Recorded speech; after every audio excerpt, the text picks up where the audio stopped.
Good afternoon. Good afternoon, PS42 friends and family. This is Mr. Sharkey. I hope all is well. Sending out this message today, January 19th. Hopefully you get it early this afternoon. And this information update is in regard to the transition to a different in-person learning model that's scheduled for January 25th. So please allow me to expand on some important ideas and things that all families should be in the know. So to begin with, thank you for your time. This should not be a very long briefing. It's just a short few minutes updates. So to begin with, the intentions of today is to really expand on the January 25th shift and the rationale as to why we're doing this. And also I'll be sharing with you our most current student register data. And then what to expect both this evening and early tomorrow morning. You should be receiving email correspondence from the school. And I would like to also expand on the new learning model we'll be using on the 25th as well. And then some things that I think we all should be on the same page with moving forward in our next steps. Some parent information and questions and inquiries already coming in. So I thought I'll get ahead of that as well. So thank you for your time. So to begin with, once again, the Department of Education early in December, it seems like every day is a year in itself, but early in December, the mayor and the chancellor's office put out a directive to both the community and school leaders to please look to increase your in-person learning to the best of your ability. And so early December, we started crunching numbers and looking at ways in which we can do this, and also utilizing some of the mechanisms that were available to us. And so since the early part of December, and here we are now as we are closing up January, we are transitioning into a new model. So I think it's important to always ground our conversations in our school data and our registered data. So right now, we're servicing 1,040 students. 350 of our students will be remote, and our in-person students as of right now is 683. Our prior registers for in-person learning was 839. That is why in the end of the summer, end of August and early September, we had to utilize an in-person cohort model ABC and full remote D.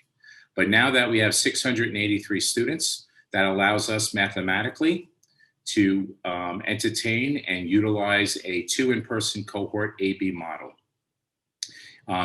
Model A and B the model we're using, cohort A and B, will have approximately 341 students in each cohort, and D will have approximately 342.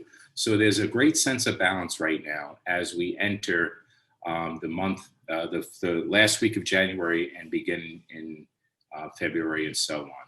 So that's who we are right now from a data point of view. And how did we do this and why now? So as I mentioned, we need to have a lot of conversations with families during the period of time when the mayor and the chancellor made the announcement.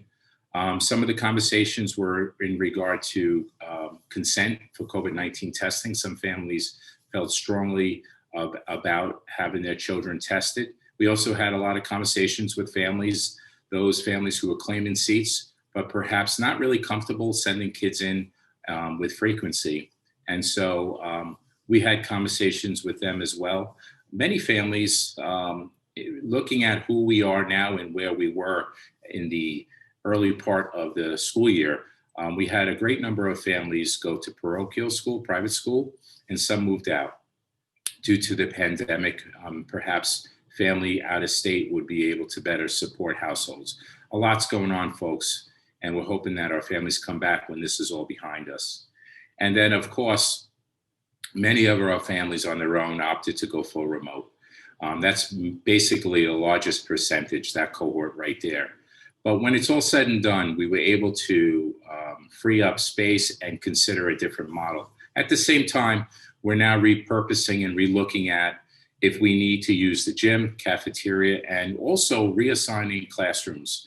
Some classroom cohorts are smaller than others, and let's just say square footage in one room is a bit larger than another room. So we actually have some internal switching as well as eternal HR assignments, reassigning teachers due to the circumstances. Some staff members require medical accommodations, and there's a lot going on. So I always think of, I was playing over the weekend, the game Jenga with my kids, my wife and I, and every little piece affects the ripple effect. So this is not a Jenga game, but it reminds me of it.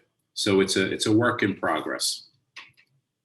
So now that the math allows us to make this transition, I met with school leadership. School leadership team is made up of both parents and teachers. It's an equal balance. It's a great team.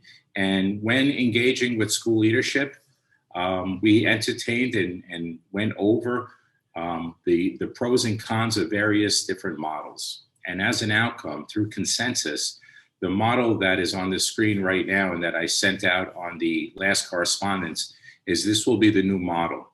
The advantage, once again, is every Monday, Tuesday. Cohort A students will be attending, and every Thursday and Friday, Cohort B students. So it's very easy for households to plan this way. Alternating Wednesdays, meaning every other Wednesday, your child will be coming to school.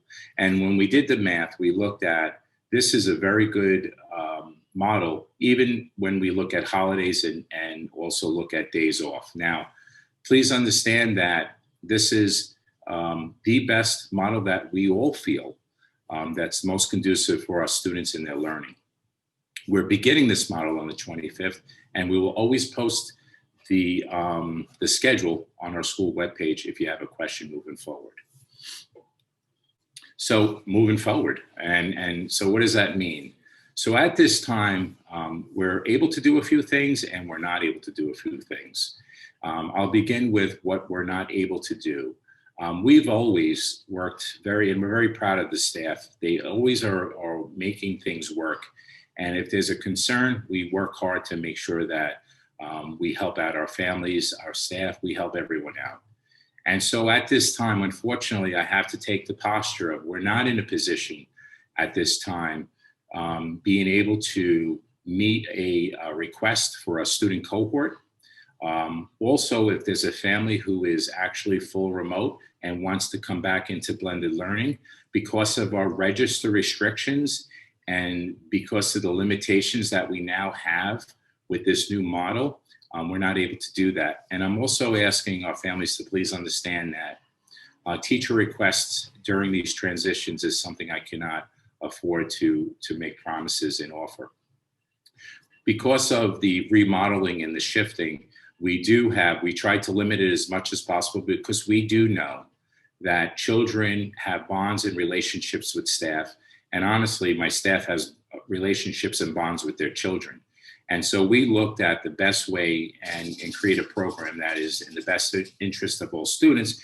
At the same time, we try to limit the volume of disruptions. So please understand that we're unable to make these changes moving forward. Please expect an email regarding a new cohort, whether it's this evening or tomorrow morning, depending on the email distribution. We will continue to always review our student data, looking at not only our registers, but looking at our students and our human resources as well as square footage. And when doing so, we're going to be looking at our most vulnerable students, specifically our students in ICT classes, collaborative team teaching, integrated co-teaching. Meaning right now we have 5 days a week students in self-contained classrooms, and they're coming 5 days. Now our next focus will be our students in ICT and constantly looking at, is it possible? How could we do it? Let's make this work. So that's what we're working towards. And then also one of the shifts that will be taking place that with this new model, students will be coming in let's say you're a B student. Well, every Monday and Tuesday and every other Wednesday, you'll be home on those days. And so what will learning look like at that point? Right now, we have a whole new set of challenges because we're not very happy. We are concerned with simply just posting work. So I'm working with my staff because the model that the Department of Education requires is when students are not home, you can post work. But we understand as an elementary school, posting work is not the best practice, and we're looking to see how we can enhance that practice. That's something that we're working on, and please expect more information in the next few days and weeks. And then, of course, we will continue to be as transparent as possible and always be available for you. So I'd like to close with, I like this little illustration. To me, it's simple. It represents each and every one of us, including our kids. And it's constantly reminding me of how we have to continue to work together. I understand that change brings on stress, anxiety, and it creates not only for the adults, it happens with my staff, but really most importantly, it also affects our children. So please understand that we are very much aware of these shifts and the impact it will have on kids. So I want us to continue to work together and have a common understanding that if we can simply increase the volume of days kids are in school with teachers, with their peers, and working with classmates, I think when it's all said and done, those advantages is worth it. So if you have any questions, concerns, feel free to reach out to me. I'm always available. Utilize the virtual general office and we'll get back to you. But until then, I just wanted to expand on some of these talking points and explain it. It's easier with words than actually writing it out. All right, folks, enjoy the day. Stay safe. Be well. Thank you for your time.